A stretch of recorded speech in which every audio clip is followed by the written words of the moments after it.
ये नक्सल क्या है? Muslims, Christians and communist distribution of wealth होना चाहिए, इसलिए प्राइम मिनिस्टर ने ये बात की। दिमागी नक्सल उन्होंने ये कहा कि जो 12-13 साल के बच्चे हैं वो कोई आर्म्स स्ट्रगल तो नहीं कर रहे थे सरकार के खिलाफ। अगर वो अपने जेन्युइन राइट्स के लिए आवाज़ उठाते हैं या प्रोटेस्ट करते हैं, कोई मूवमेंट लेके आते हैं। देश में पिछले 10-12 साल में हमने देखा कि चर्चेस पे अटैक हुए, हमने देखा कि मस्जिद को बुलडोज किया गया। 25 साल 30 साल के बच्चे जो प्रोटेस्ट कर रहे थे, इनके अंदर एकदम ये फ्रस्ट्रेशन आ गया। क्या सिर्फ सोशल मीडिया की वजह से या इसके पीछे भी कोई बैकग्राउंड है? हमारी सरकार को सीरियसली समझना चाहिए, किसी के पास पैसा हो तो किसी के पास पॉलिटिकल पावर। नक्सल और लेफ्टिस्ट दोनों के आइडियोलॉजी में फ़र्क है। एक बहुत कॉमन चीज़ हो गई है कि जो शख्स भी गवर्नमेंट के अगेंस्ट बात करे उसको एंटी नेशनल घोषित कर दिया जाता है। सरकार के खिलाफ बात कहना ये जरूरी नहीं कि वो नेशन के खिलाफ, लेकिन बच्चों के साथ जो बर्बरियत की गई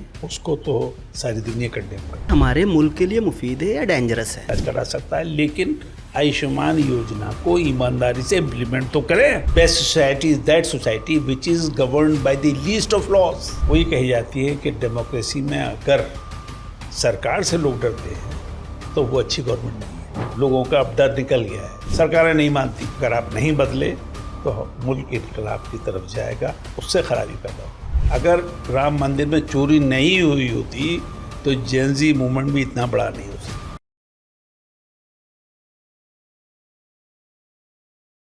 अस्सलाम वालेकुम। ज़की टॉक्स पॉडकास्ट में आपका फिर एक बार इस्तकबाल है और आज के हमारे गेस्ट हैं जस्टिस पीडी नकवी सर। दोस्तों, इससे पहले भी ज़की टॉक्स पॉडकास्ट में आपने सर को सुना है, जो हमने इज़राइल ईरान वार से रिलेटेड पॉडकास्ट की थी। उसको न सिर्फ इंडिया में बल्कि पूरी दुनिया में उस पॉडकास्ट को बहुत पसंद किया गया। उसके बाद में अभी हाल ही में जो जेन ज़ी का प्रोटेस्ट शुरू हुआ तो मेरे पास बहुत सारी कॉल्स, मैसेजेस, इवन मेल्स आए। लोगों ने कहा कि सर को बुला करके ये जो मूवमेंट चल रहा है इससे रिलेटेड बात कीजिए। इसलिए आज हमारे साथ में जस्टिस पीडी नकवी सर मौजूद हैं। हम आज बहुत इम्पोर्टेंट टॉपिक पे बात करेंगे और वो टॉपिक है नक्सल या नक्सलिज़म क्या होता है, इसकी शुरुआत कहाँ से हुई। ऑडियंस में बताऊँ कि आज की ये पॉडकास्ट आप सबके लिए इम्पोर्टेंट इस वजह से है कि जस्टिस नकवी सर कोई एक मामूली पर्सनालिटी नहीं है। आपके पास ऑलमोस्ट 45 ईयर्स का एक्सपीरियंस है। आप न सिर्फ कानून की नॉलेज रखते हैं बल्कि आप biology, history, political science, even international politics को बहुत बारीकी से देखते हैं। उसके साथ साथ आपकी एक बड़ी ख़ासियत ये है कि आप हर न्यूज़ को बड़ी पैनी नज़र से देखते हैं। चूँकि मैं मुस्तकिल बात करता रहता हूँ तो मैं जानता हूँ। इसके अलावा मैं आपको एक चीज़ और बता दूँ आज के गेस्ट यानी जस्टिस पीडी नकवी सर के बारे में कि आप न सिर्फ एक जस्टिस और जज थे बल्कि आज आपकी वो वैल्यू है कि बहुत सारे सीईओज़, फाउंडर्स और बहुत सारे पॉलिटिकल पार्टीज़ के बड़े बड़े लोग आपको अपने मुशीर के तौर पर रखते हैं, आपसे मशवरा लेते हैं। आपको कानून की बहुत अच्छी नॉलेज है। हो सकता है इन फ्यूचर आप हमारे साथ जो हैं सर के साथ में कोई पॉडकास्ट देखें कि कानून की बात विद जस्टिस नकवी सर। चलिए आज हम बात करते हैं अभी जो 15 अगस्त को हमारे प्राइम मिनिस्टर ने एक वर्ड यूज़ किया, दिमागी नक्सल। बहुत इंटरेस्टिंग मौजू है। सिर्फ हम लोग दिमागी नक्सल पे बात नहीं करेंगे बल्कि नक्सलिज़म क्या है, इसकी हिस्ट्री क्या है, इसका बैकग्राउंड क्या है, ये कहाँ से शुरू हुआ और फिर ये एकदम डेंजरस टर्म कैसे बन गया और फिर आज यानी 2-3 दिन पहले जो हमारे प्राइम मिनिस्टर ने वर्ड यूज़ किया किस तनाजुर में, किस बैकग्राउंड में यूज़ किया, तो उससे रिलेटेड बात करेंगे। सर बहुत बहुत शुक्रिया। सर आई नो कि आप बहुत बिजी रहते हैं, मैं मुस्तकिल आपको देखता हूँ, अलग अलग एक्टिविटीज़ रहती हैं क्योंकि आप सोशल वर्क से भी बहुत ज़्यादा जुड़े हुए हैं। उसके बावजूद आप हम बच्चों को बहुत टाइम देते हैं। Thank you for that sir कि आप हमारे यहाँ आते हैं। देखिए ऐसा है कि मैं ज़की साहब, मैं एक मैन ऑफ स्ट्रीट हूँ, मैं एक सड़क का आदमी हूँ, मैं एक आम आदमी हूँ।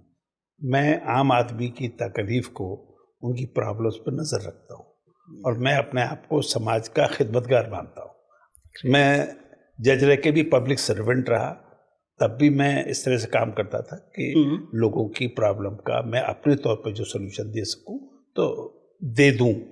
अब ये तो वो पब्लिक तय करेगी कि मैंने काम अच्छा किया या ख़राब किया। बहरहाल आपने मुझे बुलाया, इसका मैं शुक्रिया अदा करूँगा और हम हिंदुस्तान की नौजवानों से बात करेंगे आपके पॉडकास्ट के जरिए। ज़रूर ज़रूर सर। तो बताइए क्या सवाल है? सर मैंने जो आप में एक बहुत ही यूनिक चीज़ देखी वो ये देखी कि आप किसी भी जो टॉपिक पे बात करते हैं तो ना सिर्फ जो ट्रेंडिंग में चल रहा है बल्कि उसके बेस को आप बताते हैं, उसके बैकग्राउंड के बताते हैं और उससे पूरी इमेज समझ में आती है। इस वजह से अभी आपने देखा होगा कि 15 अगस्त को रेड फोर्ट से हमारे प्राइम मिनिस्टर ने दिमागी नक्सल का एक वर्ड यूज़ किया और वो बहुत ट्रेंडिंग में रहा, इतना ट्रेंडिंग में रहा कि अभी तो एक पार्टी बन गई, एक पेज बन गया और मिलियंस उसके फॉलोअर्स हो गए। इवन एक्स पे भी जो है बहुत ज़्यादा फॉलोअर्स हो रहे हैं। तो अभी बहुत सारे लोग नक्सल के बारे में नहीं जानते हैं, तो हम चाहते हैं कि थोड़ा सा इसका बैकग्राउंड बताएं कि व्हाट इज़ दैट नक्सल, ये नक्सल क्या है? देखिए वकील साहब, हमें जो प्राइम मिनिस्टर ने कहा दिमागी नक्सल, उस पर नज़र रखनी है और हमें ये भी सोचना है कि नक्सल की प्रॉब्लम कहाँ से है और दूसरा हमारे ऑनरेबल प्राइम मिनिस्टर का क्या थॉट है। एग्जैक्टली है ना जी, वो कहाँ से ड्राइव करते हैं अपनी सोच को। बिल्कुल तो बिल्कुल। देखिए आरएसएस का जो कैडर है जिसके वो प्रचारक रहे हमारे ऑनरेबल प्राइम मिनिस्टर, जो फिलॉसफी है वो आती है, एक बुक है Bunch of Thoughts. Bunch of Thoughts में ये बात बिल्कुल लिखी गई है कि Muslims, Christians and communist are menace to the nation. तो एक थॉट तो ये हो गया, हाँ, जो हमारे ऑनरेबल प्राइम मिनिस्टर का है, फलसफा का एक हिस्सा है। दूसरा थॉट हो गया नक्सल जी। तो नक्सलबारी बंगाल में एक जगह थी, वहाँ पर से ये मूवमेंट शुरू हुआ। वहाँ के जो लैंड ओनर्स थे, जो ज़मींदार लोग थे, वो लेबर को तंग करते थे, परेशान करते थे, उनका सही मेहनत नहीं देते थे और इस तरह उस जुल्म की वजह से वहाँ से एक मूवमेंट शुरू हुआ और जो इसीलिए उसको नक्सलबारी मूवमेंट कहा जाता है। ये एक जगह का नाम था ना, नक्सलबारी विलेज का नाम था। वहाँ से ही शुरू हुआ और वो बढ़ के हमने देखा कि साउथ इंडिया में भी रहा, सेंट्रल इंडिया में भी मूवमेंट रहा और हमारे बचपन में मुझे याद है, मैं अखबार पढ़ते थे, हम तब से इसको फॉलो करते हैं। बहुत जाने गई जगह जगह, एक आध बार मुझे याद है नक्सलबारी ने ट्रेन रोककर कुछ लोगों को मारा था, तो बहरहाल और फिर उनको गवर्नमेंट ने मारा।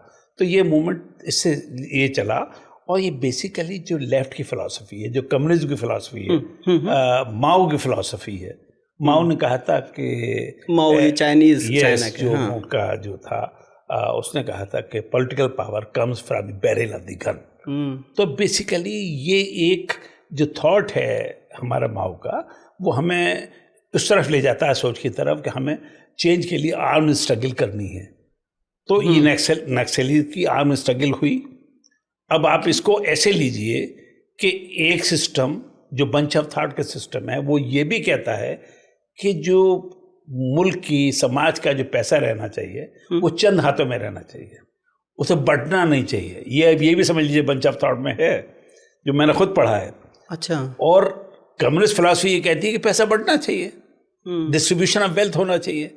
तो टकराव सिस्टम का है, दो सिस्टम का टकराव है। एक सिस्टम ये कहता है कि इस मुल्क के अंदर पैसा चंद लोगों पे रहना चाहिए, कैपिटलिज्म वालों की आइडियोलॉजी, जबकि हमारे मुल्क में 1% पर जो है 40% वेल्थ कंट्री की उनके हाथ में है। तो आप ये समझिए, तो ये एक सिस्टम है जो पैसे के को कंसंट्रेशन की तरफ लाता है, कंसंट्रेशन ऑफ वेल्थ। अब इसमें क्या हुआ है कि हमारा जो कॉन्स्टिट्यूशन है, जो हमारा आइन है, उसके जो गाइडिंग प्रिंसिपल्स है, जो उसके फंडामेंटल प्रिंसिपल्स है, जिनकी बेसिस पे हमारी पॉलिसी बननी चाहिए, उसमें यह है कि हमारी देश की संपदा, देश के रिसोर्सेज इस तरह से बंटने चाहिए जिससे आम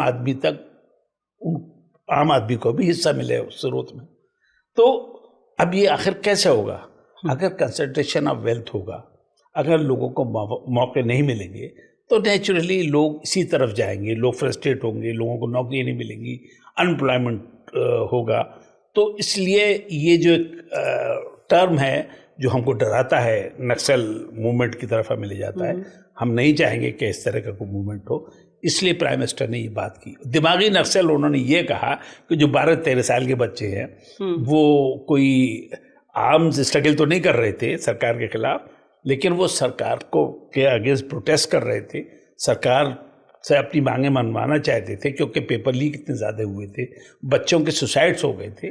तो ये इस तरह का सरकार के बीच एक टकराव था जो अब तक 12 साल के दौर में, जब से बीजेपी सरकार में, जब से सेंट्रल गवर्नमेंट सरकार में है, मोदी सरकार में है, तब से ये मूवमेंट्स, इतना मूवमेंट हुआ।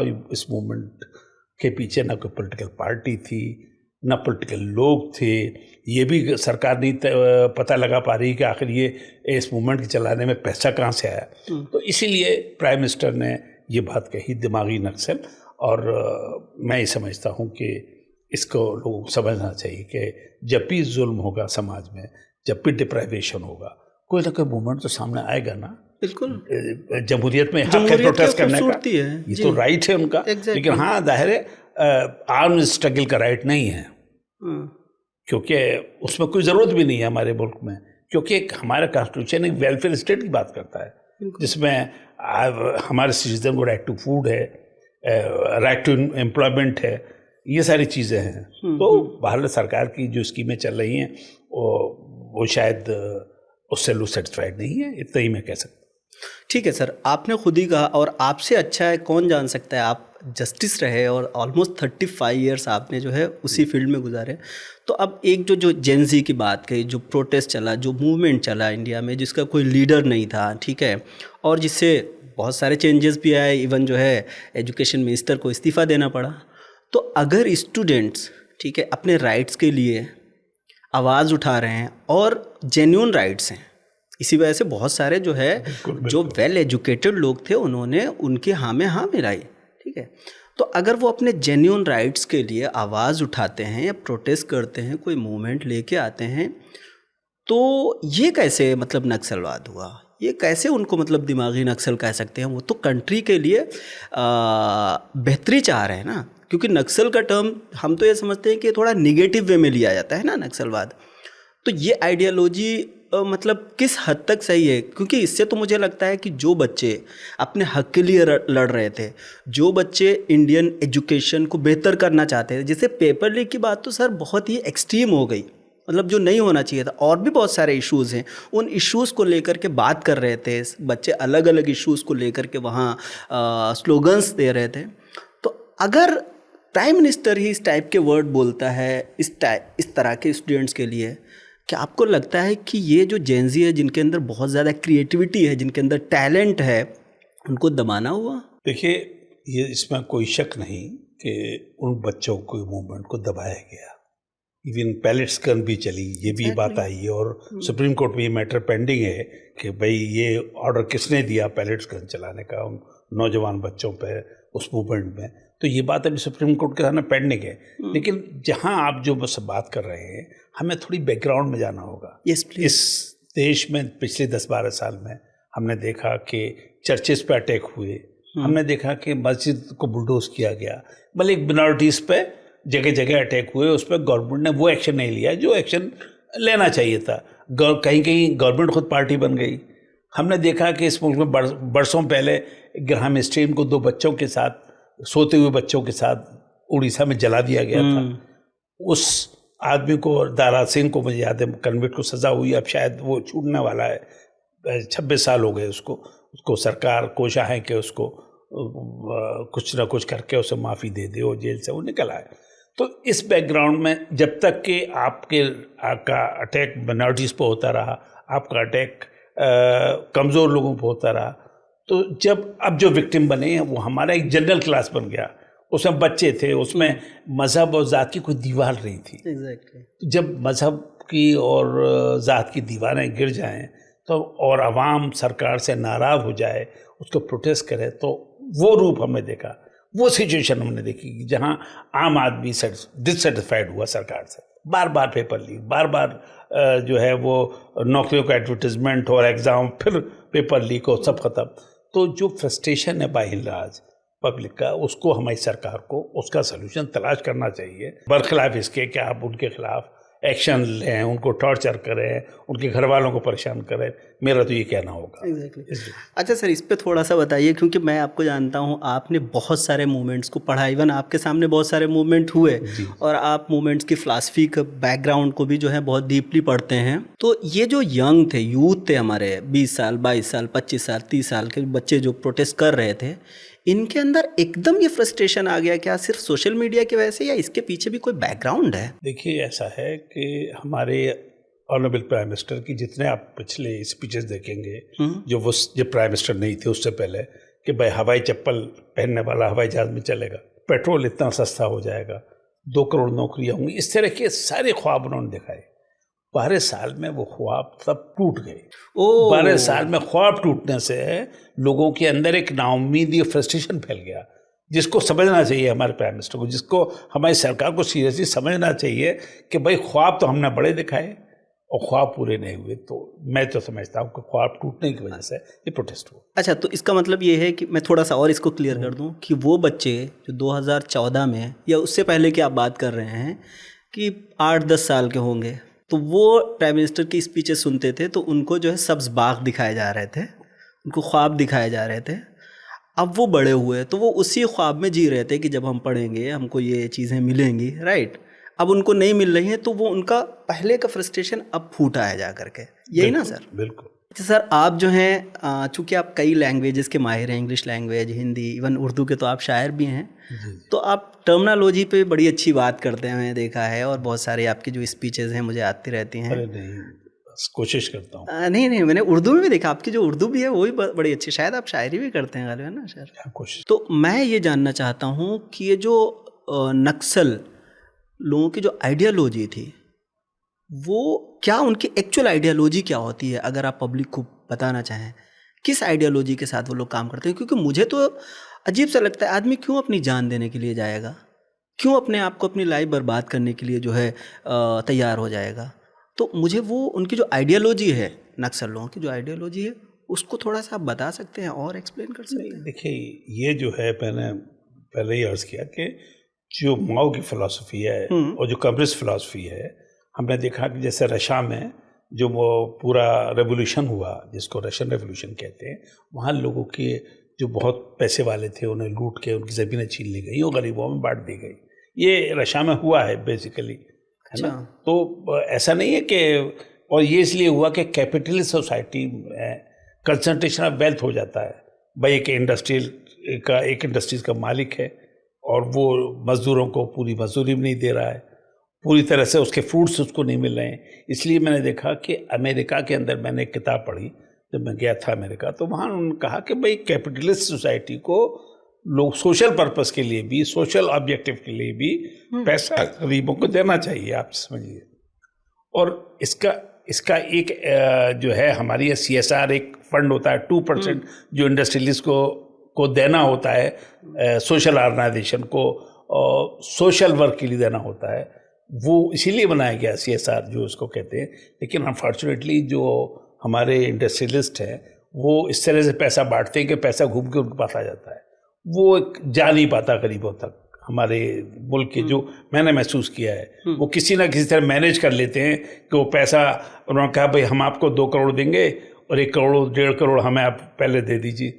इस तरह का एक साइकिल चल रहा है, एक स्कैम चल रहा है, जिस पे पता नहीं गवर्नमेंट की नज़र है या नहीं है। गवर्नमेंट मॉनिटर करना चाहिए कि CSR फंड का सही यूज़ हुआ नहीं हुआ। मेरी नॉलेज में तो ये है कि प्राइम मिनिस्टर रिलीफ फंड में या प्राइम मिनिस्टर केयर फंड में सारा पैसा चला गया और उस केयर फंड को आप देख नहीं सकते, उसकी कोई जवाबदेही हमारे प्राइम मिनिस्टर की नहीं है, ना उसका कोई मॉनिटर कर सकता है, ना उसका कोई हिसाब मांग सकता है। तो आप बताइए सोशल वर्क होगा कैसे? Exactly. जब सरकार ही इस तरह की पॉलिसी बनाएगी और सरकार मॉनिटर नहीं करेगी, तो सरकार के अंदर ऑनेस्ट लोगों को बढ़ावा देना चाहिए काम करने में, और नई स्कीम बनाना चाहिए। हमारी सरकार को प्रोडक्शन पर जोर देना चाहिए, हमारी इंडस्ट्री लगनी चाहिए, हमें चाइना से कम्पीट करना चाहिए। प्रोडक्शन बढ़ेगा, हमारे गरीब आदमी को नौकरी मिलेगी, हमारे पढ़े लिखे नौजवानों को नौकरी मिलेगी। अगर हम चाहते हैं कि वर्ल्ड लीडर बने, आज की दुनिया में मुल्क कम्पीट कर रहे हैं। आप देख रहे हैं कि अमेरिका कितना परेशान है चाइना से। ये जो वॉर हो रही है ईरान की, इसकी बहुत बड़ी वजह ये है इकोनॉमिक वारफेयर जिसको हम कहते हैं। वो चाहता है कि कंट्रोल करना, ईरान को कंट्रोल करना चाहता है, वहाँ के ऑयल रिसोर्सेज को कंट्रोल करना चाहता है। अब वो चाइना को भी कंट्रोल के, चाइना की बिजनेस से कम्पीट कर रहे हैं। इंडिया पे आप देखिए कि ट्रेड डील हमारे ऊपर थोप दिया गया है कि नहीं साहब आपको हमारे यहाँ से चीज़ें खरीदनी है। तो दुनिया में जो वर्ल्ड पावर्स हैं उनके अंदर जब बैलेंस बिगड़ेगा तो फिर चीज़ें ख़राब होंगी। तो बैलेंस ऑफ पावर चाहिए। इसी तरह से हमें अपनी सोसाइटी में, अपने मुल्क के अंदर एक सोशल बैलेंस चाहिए। किसी के पास पैसा हो तो किसी के पास पॉलिटिकल पावर हो। हमारे ये हो रहा है कि पॉलिटिकल पावर भी एक जगह और पैसा भी एक जगह। तो इसका एक डिस्ट्रीब्यूशन होना चाहिए, एक लॉजिकल डिस्ट्रीब्यूशन होना चाहिए जिसमें सब लोगों को, मेजॉरिटी ऑफ द पीपल को उसका फेयर शेयर मिले। हम एक ऐसा निज़ाम चाहते हैं, एक ऐसा आइडियल निज़ाम चाहते हैं कि जिसके अंदर आम जनता को, आम शहरी को रोटी कपड़ा मकान मिले। लेकिन ये सारे काम सरकार की जिम्मेदारी है कि सरकारी मशीनरी, सरकार का सिस्टम किस तरह से उस काम को करता है। मतलब सिस्टम है लेकिन उसका इम्प्लीमेंट सही से नहीं हो रहा है। बिल्कुल बिल्कुल। करप्शन एक बहुत बड़ी बीमारी है हमारे सिस्टम। जब देखिए ये सारी चीज़ें, नक्सल मूवमेंट, लेफ्टिस्ट मूवमेंट तब जोर पकड़ते हैं कि जब स्टेट से फ्रस्ट्रेशन हो। आप ये समझ लीजिए कि जब फ्रस्ट्रेशन होगा तो ये सारे मूवमेंट होंगे। मेरा ऐसा मानना है, जो मेरी स्टडी है थोड़ी बहुत। अच्छा सर, ये नक्सल और लेफ्टिस्ट दोनों के आइडियोलॉजी में फ़र्क है या सेम? देखिए, लेफ्टिस्ट मूवमेंट को नक्सल मूवमेंट ही कहा जाता है। अच्छा। क्योंकि वो नक्सलबारी, जो मैंने जगह जैसे मूवमेंट शुरू हुआ हमारे यहाँ, वो नक्सलबारी मूवमेंट कहलाया, नक्सलबारीज कहलाए वो लोग जिन्होंने फॉलो करा लेफ्टिस्ट फिलॉसफी को। उन्होंने आर्मी स्ट्रगल भी किया। ऐसा नहीं है कि चीज़ें बड़ी ख़राब हुई उस ज़माने में। जिस ज़माने में ये मूवमेंट अपनी पीक पे 75 तक 67 से चला और 7-8 साल ये काफ़ी तेज़ चला। ऐसा नहीं कि इसको मैं पूरे डाटा जमा करने के लिए मुझे थोड़ा वक्त चाहिए। आपने फ़ौरन मुझसे सवाल किया है तो मैं आपको बता रहा हूँ। अच्छा सर, अभी मैं कुछ सालों से देख रहा हूँ एक बहुत कॉमन चीज़ हो गई है कि जो शख्स भी गवर्नमेंट के अगेंस्ट बात करे उसको एंटी नेशनल घोषित कर दिया जाता है। इस टाइप की मेंटालिटी कितना हेल्दी है हमारी कंट्री के लिए, हमारी कम्युनिटी के लिए? देखिए, ऐसा है कि डेमोक्रेसी के अंदर जो चीज़ है वो राइट ऑफ प्रोटेस्ट है, राइट ऑफ स्पीच है, लेकिन उसका एक दायरा है, उसकी एक लिमिटेशन है। तो ये सारे राइट्स हैं हमारे। सरकार के खिलाफ बात कहना ये ज़रूरी नहीं है कि वो नेशन के खिलाफ हो। Exactly. हम एंटी नेशनल तब कहलाएंगे या कोई भी आदमी कहलाएगा जब उसके कोई बात कहने से नेशन के इंटरेस्ट के खिलाफ होगा। हम कोई ऐसी बात कहेंगे जिससे हमारे नेशन को नुकसान हो, हमारे नेशन की छवि खराब हो बाहरी दुनिया में, या हम किसी एजेंसी के लिए काम कर रहे हों। अभी हमारी आपसे देखिए बातचीत हो रही है, अगर मैं ये सब बातचीत या आप जो हैं किसी फॉरेन एजेंसी के लिए काम करके डिस्टेबलाइज करना चाहें तो ये काम एंटी नेशनल होगा। एग्जैक्टली। लेकिन जब हम लोगों के राइट्स के लिए इस माइंडसेट से काम करेंगे कि नहीं, हमें बेटरमेंट चाहिए। हम क्या चाहते हैं? हम सरकार से बेटरमेंट चाहते हैं। हम लोगों की आवाज़ सरकार तक पहुंचाना चाहते हैं। हम अपनी बात से जनता को अवेयर करना चाहते हैं। तो एक मिशन हमारी बातचीत का अवेयरनेस टू द पीपल है। जैसे कि हमने नक्सलिज्म के बारे में बताया, नक्सलबारी कौन थे, क्या थे, उसकी बैकग्राउंड क्या थी। इस मुल्क के अंदर अगर आप मजदूर की मजदूरी भी न देना चाहें, अगर आप मेहनत कश को उसका ड्यू न देना चाहें, तो नेचुरली वो आपसे नाराज़ होगा। हमने बचपन में ऐसा लोग देखे हैं जो हमारे घर आते थे, हमारे टाउन में आते थे, कहते थे कि साहब हमें रोटी खिला दो, हमें मजदूरी मत देना, हमसे काम ले लो। इस मुल्क के ये हालात थे, आप समझिए। हमारे बचपन 65, 66 तक, 70 तक यही हालात थे। ये तो गवर्नमेंट ने एग्रीकल्चर एक रिफॉर्म्स हुए, प्रोडक्शन बढ़ा। इसमें तारीफ़ करना होगी कांग्रेस सरकार की जो उन्होंने पॉलिसी को परसू करा, और पंडित नेहरू ने एक विजन दिया, इस मुल्क को एक सिस्टम दिया, उसकी तारीफ़ तो देखिए। अब हमारे प्राइम मिनिस्टर भी कभी कभी अब पंडित नेहरू को एक्नॉलेज करने लगे। एक अच्छी बात है। और अटल बिहारी जी ने एक बार कहा था अपनी स्पीच में कि भाई हम हर अपनी सरकार को इस हद तक बुरा नहीं कह सकते साहब, उन्होंने कुछ किया ही नहीं। हमारा डिसेंट होना और प्रोटेस्ट होना अलग अलग चीज़ है। डिसेंट हमारा राइट है, लेकिन हम डिसेंट उस हद तक नहीं जाएंगे जहां हमारी नेशन को नुकसान हो जाए, या हमारी मुल्क की छवि खराब हो जाए, या किसी भी सेक्शन को बड़ा नुकसान हो जाए। तो हमें ये फ़र्क जो आप करें एंटी नेशनल और एंटी गवर्नमेंट होना, दोनों अलग अलग चीज़ें हैं। अच्छा सर, इसी से जुड़ा हुआ सवाल ये है कि सपोज़ अभी प्रोटेस्ट हो रहा था जेन ज़ी का, ठीक है, और बाकायदा अनाउंस किया गया कि भाई सब लोग शूट करें, अपने कैमरे ऑन रखें, और वो सोशल मीडिया पर सब वीडियोस जो हैं अपलोड किए जा रहे थे। ठीक है, मैं उसको सही नहीं कहता हूँ, जो भी दिल्ली पुलिस ने किया, बच्चों के ऊपर लाठियाँ बरसाईं, लेकिन जब ये सोशल मीडिया पे जाता है, ठीक है, तो उसकी कोई सीमा नहीं रह जाती, उसकी कोई लिमिट नहीं रह जाती, वो तो वर्ड देखता है। तो क्या आपको इससे नहीं लगता है इससे हमारे मुल्क की जो है मतलब बेइज्जती हो रही है, हमारे मुल्क के बारे में जो बाहर के लोग हैं उनका नज़रिया गलत बन रहा है? आपने देखा होगा उसी प्रोटेस्ट के बाद में पूरी दुनिया में प्रोटेस्ट शुरू हो गए थे, तो बिल्कुल। ये तो एक गलत इमेज तो बन रही है ना। देखिए, हमने देखा नेपाल में, आप देखा नौजवान निकल पड़े और उन्होंने पूरा सिस्टम बदल दिया। तो इस तरह के मूवमेंट हालात हो जाते हैं। अगर चीज़ें अच्छी नहीं होंगी तो नेचुरली पब्लिक में फ्रस्ट्रेशन होगा, पब्लिक नाराज़ होगी, तो पब्लिक का आउटबर्स्ट होगा। वो आउटबर्स्ट हमारे यहाँ वोट के ज़रिए एक्सप्रेस होता है। हमारा डिसेंट सही मानों में थ्रू वोट होता है कि हम इस सरकार से मुतमईन नहीं हैं, भाई हम चेंज चाहते हैं, तो हम वोट के ज़रिए सरकार बदल देते हैं। कांग्रेस के फेल्योर्स हुए, मनमोहन सिंह 10 साल सरकार चलाई, हमने मोदी की तरफ एक उम्मीद से देखा, या किया हिंदुस्तान की आवाम ने, और बहुत मोहब्बत से बिल्कुल भगवान का स्वरूप दे दिया, उन्होंने जिताया। तो अब वही लोग अगर आपके खिलाफ हो रहे हैं तो आपको ये स्टडी करना पड़ेगा, आपको इंट्रोस्पेक्ट करना पड़ेगा कि आप कब तक लोगों को बेवकूफ़ बना सकते हैं। मतलब एक लिमिट होती है ना एक चीज़ की, सुनते सुनते तो लोग चेंज की तरफ भी एक ऊब जाते हैं, उन चेहरों से ऊब जाते हैं, उन बातों से ऊब जाते हैं जो बार बार सुनते। तो मैं ये कहूँगा कि चेंज की तरफ एक लहर सी नज़र आती है, जो बच्चों ने जो एक्सप्रेशन दिया है।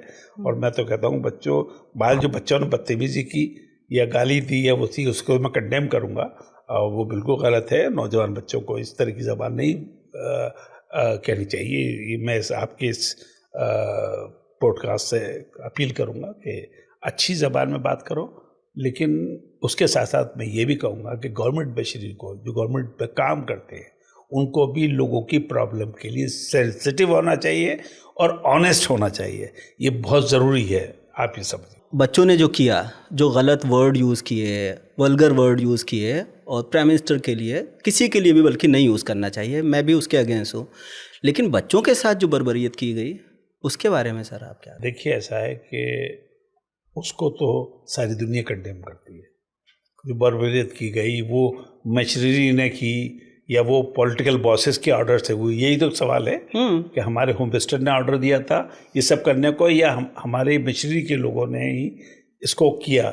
शायद सुप्रीम कोर्ट में ये बात जो हियरिंग हो रही है उसमें ये बात निकल के आ जाएगी कि किसकी गलती हुई, और जिसने गलती की उसकी एक सज़ा भी होती है।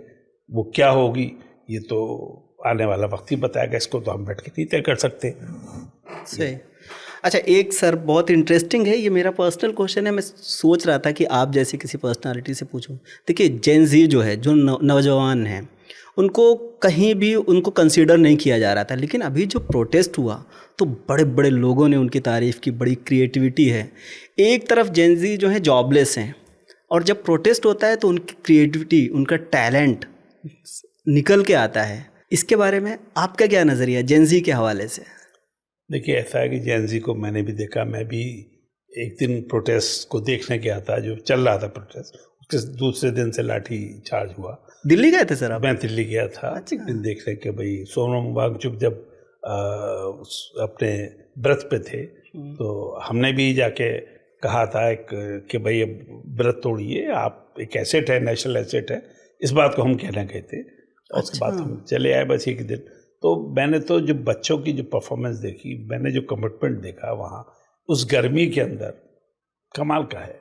और वहाँ सोनम वांगचुक ही नहीं व्रत पे थे, वहाँ मैंने देखा नौजवान के कई ग्रुप जो है वो 8-10 दिन से व्रत पे थे, वो कमज़ोर हो गए थे, लेकिन वो अपना प्रोटेस्ट उनका जारी था।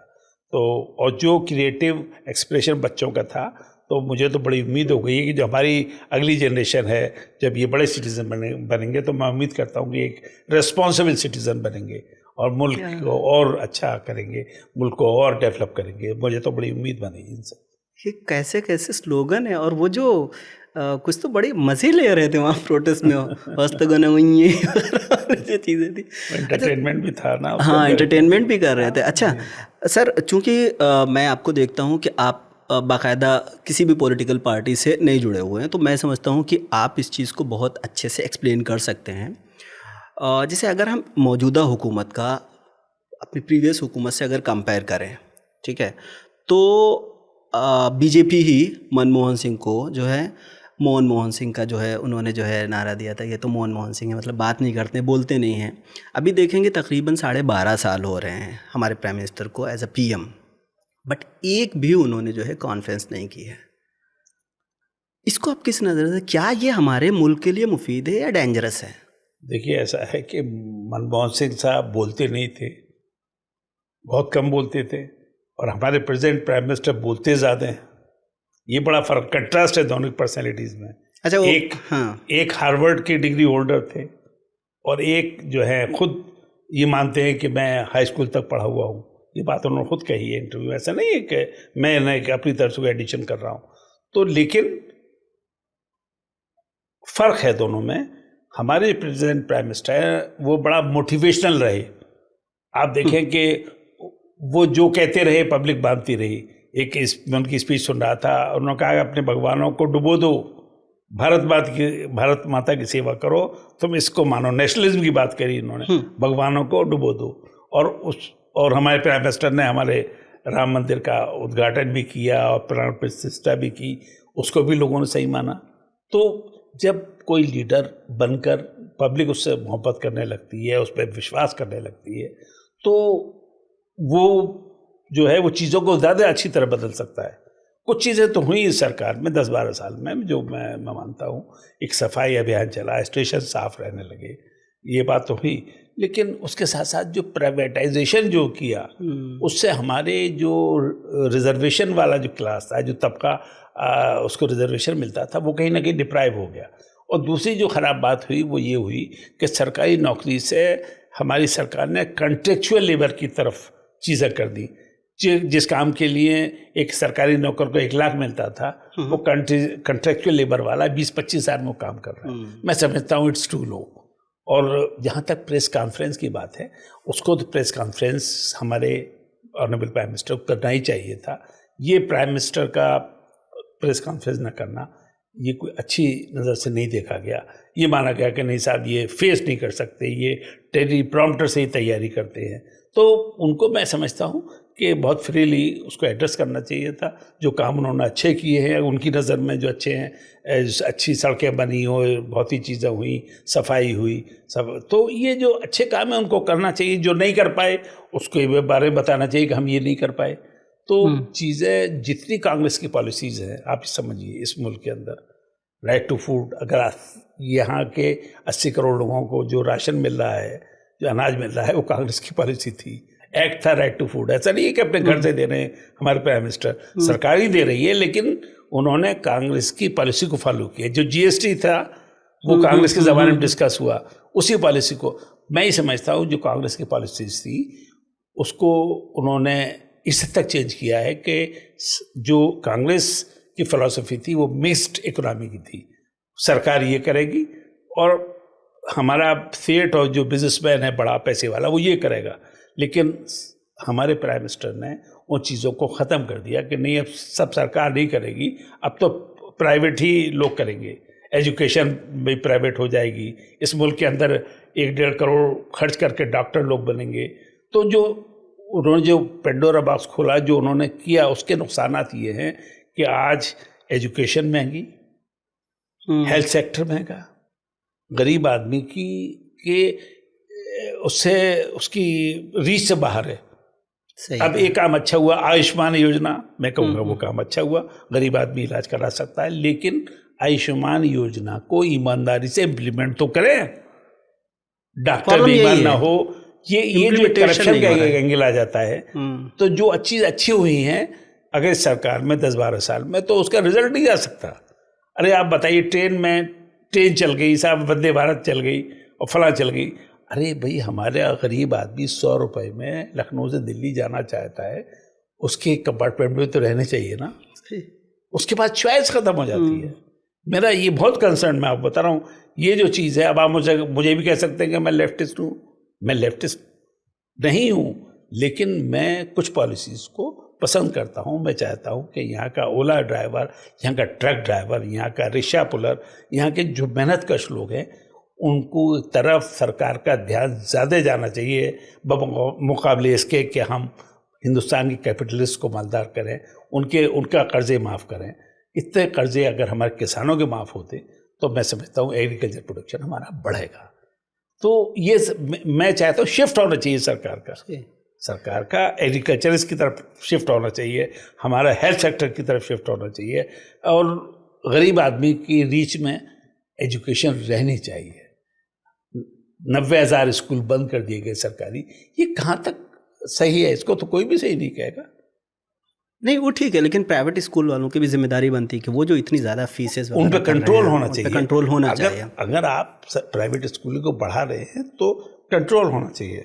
उसके अंदर भी गरीब आदमी की अप्रोच में चीज़ें रहनी चाहिए। हमारा इतना कहना है, इतना बहुत सारे वैसे तो लॉ लेके आए कानून है ना कि जैसे आप 25% जो प्राइवेट स्कूल हैं वो 25% जो फाइनेंशियली पुअर हैं उनके होने चाहिए, लेकिन कहाँ उनको सीट मिलती है 25%? क्योंकि अगर सीट मिल जाएगी तो स्कूल वालों का स्टेटस ख़राब हो जाएगा, वो नहीं दी जाती हैं। इसके अलावा देखिए स्कूल वाले हर तरीके सिलेबस जो है, सिलेबस के बारे में बाकायदा NCERT का सिलेबस इतना अच्छा है, लेकिन पता नहीं कौन कौन सी पब्लिशर आकर के वो बुक देते हैं। देखिए अब नर्सरी के बच्चों का सिलेबस जो है 7-8 हज़ार का होता है, तो ये सब इशूज़ हमारी भी अकाउंटेबिलिटी है। भाई इस सरकार ने IPC बदला, हमारा CRPC बदला, एविडेंस एक्ट बदला, कानून वही रहा, सेक्शन बदल दिए, उनका नाम बदल दिया। अरे भाई सारी बुक्स बेकार हो गई, सब रद्दी हो गई। अब उससे वकील परेशान, नया एक्ट आ गया, जज परेशान, पुलिस वाला परेशान, जनता तो परेशान थी। तो आपने परेशानियों का इजाफा किया। सरकार को ऐसा चीज़ करना चाहिए, लोगों को रिलीफ मिले, लोगों को कम से देखिए, बेस्ट सोसाइटी कौन सी है दुनिया में? Best society is that society which is governed by the least of laws. Laws कम से कम होने चाहिए। तो एक तरफ हमारे प्राइम मिनिस्टर ने कहा हमने पुराने लॉज को ख़त्म कर दिया, कुछ लॉज ज़रूर अच्छे बने, लेकिन यह है कि आपको नाम बदल देते, आपको क्या आप उसके अंदर अमेंडमेंट कर देते, पता नहीं एडवाइजर भाई जो आपने नई चीज़ें CRPC में लाए हैं या एविडेंस एक्ट में लाए हैं या IPC में तो जो भी लाए हैं, कुछ चीज़ें ऑफेंस बढ़ाए हैं आपने, 3-4 कैटेगरी के ऑफेंस बढ़ाए हैं, अच्छी बात, उनको अमेंड किया जा सकता था। आपको उसका हिंदीकरण करना था तो IPC का नाम बदल देते, खत्म बात। तो जो चीज़ें आसानी से की जा सकती थी उसमें कुछ लोगों ने सरकार में जो वेस्टेड इंटरेस्ट के लोग थे, जैसे आपने कहा पब्लिशर्स है, तो ऐसे जो लोग सरकार के बाद जुड़े हुए थे उन्हें फ़ायदा पहुँचाने के लिए आपने वो अच्छे काम को भी गलत तरीके से किया। प्रोटेस्ट से सर आपको लगता है कि गवर्नमेंट में कुछ ना कुछ डर पैदा हुआ है? आप देखिए कि बहुत सारी चीज़ें चेंज हो गई, इवन टीम में बहुत सारी चेंजिंग हुई है आजकल में ही।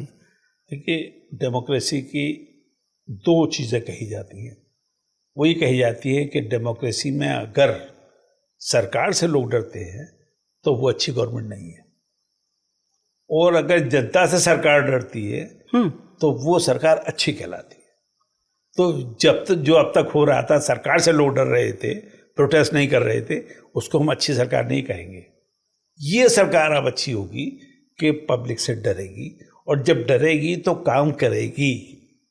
ऐसा नहीं है कि इस प्रोटेस्ट का कोई हर चीज़ पहलू ख़राब हो जाते, इसके एक अच्छे पहलू ये निकलेंगे कि अब सरकार को, प्राइम मिनिस्टर को ये कंसर्न हुआ कि हम कहाँ गलत थे और कहाँ सही थे, तो अब सही की तरफ चलना पड़ेगा। मैं समझता हूँ कि अगर वो बहुत सप्रेस करना चाहेंगे तो उसके इससे भी ज़्यादा ख़राब नतीजे आएंगे। लोगों का अब डर निकल गया है, लोग आवाम इस बात को तय कर चुके हैं कि हम गलत बात को सरकार की नहीं टॉलरेट करेंगे। इसलिए ये आप समझ लीजिए, इस प्रोटेस्ट से ये तो हुआ, क्योंकि लोगों के अंदर से डर निकल गया है। भाई अब ठीक है, आप हमारे मकान गिरा देंगे, गिरा दीजिए, हमें आगे बढ़ना है। तो यही तो हो रहा था। बताइए, वेलफेयर स्टेट को बुलडोजर स्टेट बना दें आप, तो क्या होगा भाई? घर का एक बच्चा जुर्म करके आया, आपने पूरा घर डाल दिया। कितने वाक़यात हैं इस मुल्क के अंदर। सुप्रीम कोर्ट ने कह भी दिया, तब भी सरकारें नहीं मानती। सरकारें बेलगाम हो चुकी हैं, और सरकारों पे सुप्रीम कोर्ट भी कंट्रोल नहीं कर पाया ऑर्डर देने के बाद, इसलिए पब्लिक उठ खड़ी हुई। अब एक रेवोल्यूशन के दहाने पे है, एक डोर ऑफ रेवोल्यूशन है, वो दरवाजे पे एक आवाज़ दे रहा है कि इनकलाब, अगर आप नहीं बदले तो मुल्क इनकलाब की तरफ जाएगा, चेंज की तरफ जाएगा। लेकिन हम ही चाहते हैं कि change for the good, change not for the bad. चीज़ें अच्छी हुई है, मुल्क तरक्की की है, मुल्क आगे बढ़ रहा है, चीज़ें जो अच्छी हो रही है उसमें, लेकिन कहीं ना कहीं डिप्राइवेशन नहीं होना चाहिए। इसको तो चेक करना पड़ेगा। सरकार को 3 चीज़ें तो करनी पड़ेगी। महंगाई पे चेक करना पड़ेगा, सरकार को सस्ती एजुकेशन देनी पड़ेगी गरीब लोगों को, और सरकार को हेल्थ सेक्टर की तरफ सस्ता इलाज मुहैया करना होगा। मेरा ही मानना है। उसको अंदर चेक्स एंड बैलेंसेस होना चाहिए, उस पर नज़र होनी चाहिए। सरकार इस सिस्टम को अच्छी तरह कर सकती है अगर वो ईमानदार लोगों को मोटिवेट करेगी, उनको तरक्की देगी, ईमानदार लोगों से काम कराएगी, जो मुल्क के लिए सोचते हैं उनको अगर वो मौका देगी तो चीज़ें अच्छी होंगी। अगर करप्ट ब्यूरोक्रेसी में जो करप्ट लोग हैं और करप्ट मिनिस्टर हैं, जो करप्ट पॉलिटिशियन हैं, अगर वो काम करेंगे तो चीज़ें इसी तरह ख़राब रहेंगी। ऐसा नहीं है कि बहुत से लोग जिम्मेदार हैं इस खराबी के, हम किसी एक आदमी पे इल्ज़ाम नहीं दे सकते इस खराबी का।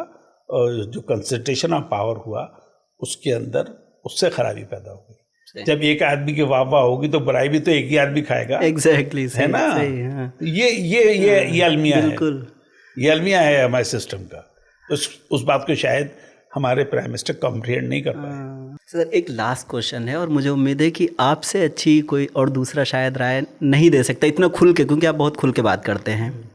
बहुत सारे एक्सपर्टीज़ का कहना है कि जेन ज़ी का जो प्रोटेस्ट था उसको जानबूझ के जो है आगे बढ़ाया जा रहा है, क्योंकि 2027 में यूपी में इलेक्शन आ रहा है and UP election is very important. तो जो चंदा चोरी वाला जो मामला हुआ था उसको दबाने के लिए इस मुद्दे को ज़्यादा आगे बढ़ाया जा रहा है। मैं आपको एक बात कहूँ जो मेरी राय है जी, जेन ज़ी का मूवमेंट भी इतना तेज़ी से नहीं पकड़ता, इतना इंटेंस नहीं होता कि चंदा चोरी नहीं होती। अगर राम मंदिर में चोरी नहीं हुई होती तो जेन ज़ी मूवमेंट भी इतना बड़ा नहीं हो सकता। उसकी वजह यह है कि आस्था को लूट लिया गया। बिल्कुल, है ना? जो सरकार के लिए पैसा था, जो सरकार चोरी कर ले गए लोग, ये लोगों को बड़ा शॉकिंग लगा। भाई हमने भगवान के घर में दिया, वो पैसा लूट गया हमारा। ये उन लोगों का कंसर्न है जो लोगों ने पैसा दिया। एक मंदिर के सिस्टम का एक्सपोजर हो गया एक तरह से, आप समझिए। इससे चीज़ें ख़राब तो हुई, उस पर सरकार ने ध्यान नहीं दिया, सीरियसली ध्यान नहीं दिया। और सरकार के एडिशनल सेक्रेटरी जो सरकार के रिप्रेजेंटेटिव थे उस मंदिर में, पीएमओ का भी एक आईएएस था जिसके अंदर ट्रस्टी, और एक हमारे मुख्यमंत्री का भी था। तो उन लोगों ने उस तरह से एक्शन नहीं लिया और जैसे जनता उम्मीद करती थी, तो आस्था से ट्रस्ट टूटा। इसमें इस मामले में इस सरकार का ट्रस्ट टूटा है। अब ये तो आने वाला वक्त बताएगा कि इलेक्शन में क्या चीज़ होती है। इसके बारे में कोई भी हमारी तरफ से कुछ कहना अगर मुनासिब होगा, अगर जनता खुश रही होगी सरकारों से तो वो जिताएगी दोबारा जिताएगी, और जनता अगर नाखुश रही होगी तो इसमें हार देखना होगी। और हार, डेमोक्रेसी में हार कोई ऐसी चीज़ नहीं है, हार भी जीत सब होती है।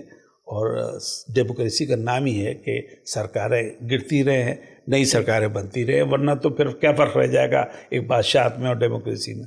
अगर एक ही लोग हुकूमत करते रहे तो क्या फ़र्क रह जाएगा। इसलिए चेंज पब्लिक तय करेगी। हम इस पॉडकास्ट के अंदर कोई बात नहीं कह सकते। People know it, people will do it. जो भी उनको सही समझेंगे वो लोग करेंगे।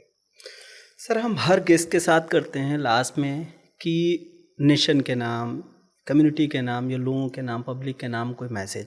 लेकिन आप तो उन लोगों में से आते हैं जो हुकूमतों को सजेशन देते हैं, पार्टियों को सजेशन देते हैं, बड़े बड़े लोग आपको मुशीर रखते हैं अपना। तो इस गवर्नमेंट के लिए ज़की टॉक्स पॉडकास्ट के प्लेटफॉर्म से कोई सजेशन आपका? देखिए, ऐसा है कि मैसेज तो ये है कि अब मैं क्या, मुझे शेर याद आ रहा है, मीरे कारवां है तू मंजिल तलाश कर। ये नौजवान बच्चों के लिए है।